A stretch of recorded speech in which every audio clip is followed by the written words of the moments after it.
The launch date for the SpaceX 3 mission has not been reset yet, but when it does launch, the next Dragon cargo ship will deliver hardware for a number of new science experiments. One of them, known as Micro 7, is looking at the impact of microgravity on the human body at the cellular level. I spoke with the principal investigator, Dr. Honglu Wu, a life sciences researcher in the Biomedical Research and Environmental Sciences Division here at Johnson Space Center, and I asked him to explain what Micro 7 is. When astronauts fly in space, they are exposed to microgravity as well as space radiation.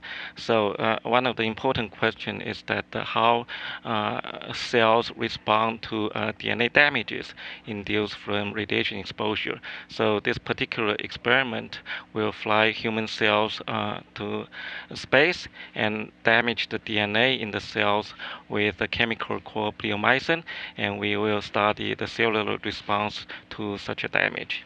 So it sounds like there's kind of several different aspects of this. You fly, first of all, the DNA to space, then you damage it, and then, I guess, bring it back and study it? Yes, and we'll fly live cells to space rather than naked DNA. Yes, then we will damage the DNA in space and then fix the cells in space and bring the samples back to the Earth and perform all the analysis on the ground. Now, how unique is this? Have we had DNA in space before, or have we damaged it in space? Yes, DNA has been damaged in space, and there has been a number of experiments before. But there are a couple of novelties in our experiment. One is that previously the cells were damaged by radiation sometimes immediately after they reach orbit. But in this case, we will let the cells adapt to the space environment before damaging the DNA. And two is that we will look at the molecular changes, DNA, RNA, and protein changes after DNA damages. And this has not been done in space by other investigators. Okay. And I guess this is all to kind of simulate what we think happens in space to astronaut DNA?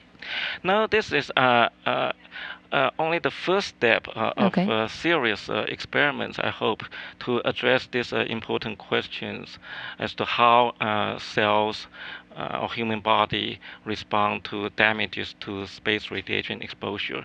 And unfortunately, currently we don't have a controlled radiation source in space. So the first step is to produce such a damage with a chemical. Okay, interesting. Well, what kind of things can you learn from this? We learn many different things. Basically, the most importantly, we'll know whether the cells in the microgravity environment are more sensitive to radiation damage or more resistant to radiation damages, or using a more technical terms, is how DNA repair will be affected by the microgravity environment. And is that something that we would see the repair in this experiment, or is that, do you hypothesize that? Yes, and we will look at the DNA repair by analyzing the gene expressions, particularly those genes responsible for DNA repair. Okay. Well, what part do the astronauts play in this experiment? Do they have any interaction with it? Yes, and this is a rather complex experiment, as a matter of fact. So once the cells reach orbit, and after several days on the space station, the astronauts will treat the cells with bleomycin and then fix the cells at different time points. And for the analysis of DNA, RNA, and proteins, as well as the analysis for DNA damage markers. Okay. Well, so is this something that is just applicable to space travel, or is it helpful for people here on Earth as well?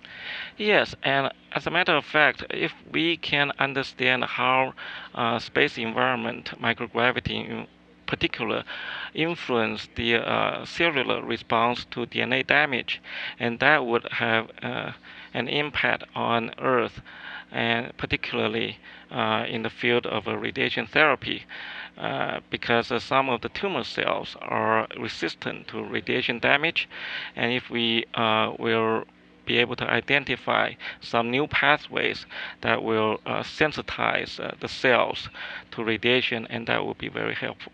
Sounds like it. Well, thank you so much for coming and talking with us. We really appreciate it. Thank you very much. My pleasure. All right. Again, this was Dr. Honglu Wu, who is the principal investigator for Micro 7. It's going to be launching on SpaceX 3, so we'll hope to hear more about that in the coming months. Thanks so much. Okay. Thank you.